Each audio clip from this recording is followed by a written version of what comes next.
say, and how did you get where you are today? Well, being a designer by trade, and working from a little girl up and watching my father create, visualize, and really create an empire in front of me out of nothing, I learned that you could be anything you want to be if you work at it. And how is that? By perseverance, by having integrity, and of course, hard work. And we all know what hard work is. So about 25 years ago, my father, being the visionary that he is, said to me, "What do you want to do?" I said, "I want to open up a one-stop bridal through the eyes of a designer." And I started backwards, and I created the headpieces and the cake tops and the bouquets. And I created everything you needed for the gown, but the gown. And then I added the gown. And I started with 3 gowns that I kept selling over and over again. And I got extremely bored. But that's all the money I had. Because my dad not only was an entrepreneur, but he was a very, very brilliant businessman. And he said, do not build something you can't pay for. Cash is king. And I always remembered that. Unfortunately, I lost my best friend 9 years ago. But he still talks to me. And as I'm talking to you on this stage today, I'm finding that he's telling me what to say to you. Because if he was here today and he saw the environment that we are economically, he would say, you never give up, you persevere. Being pessimistic is not the answer. The answer is being optimistic. That's the answer. And don't look back and take the tiger by the tail and let it take you where it's going to go. So I opened up my salon. It was 300 feet. Now it's 54,000. That might seem overwhelming. Guess what it is?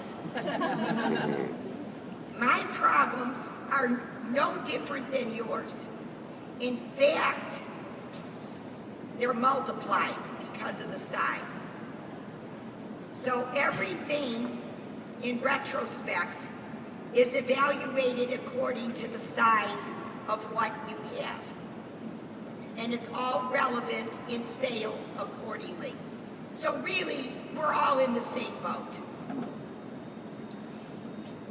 As my profession went on in the bridal, and I kept growing and growing and growing, I met a man called David Catan.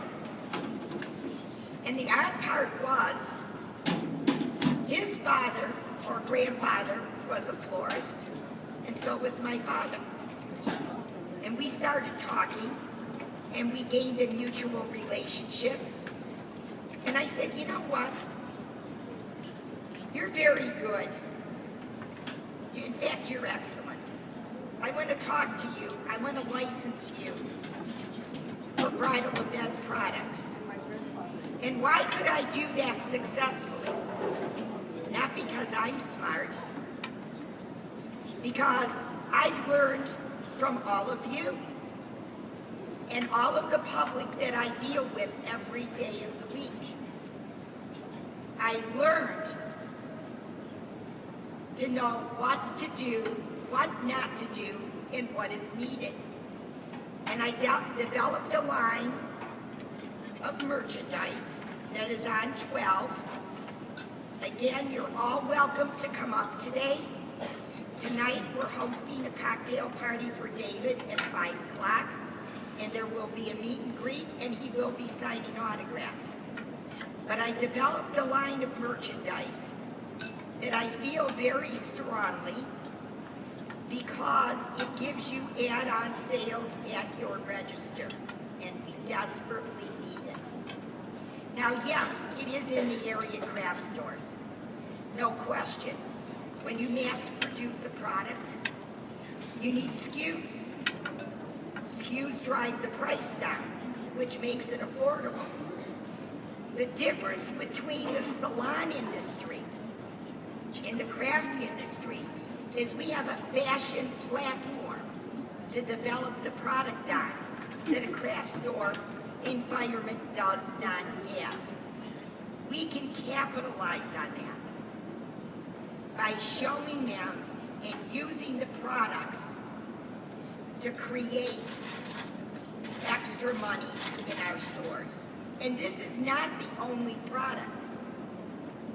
There's Hollywood tape. There's tattoo cover.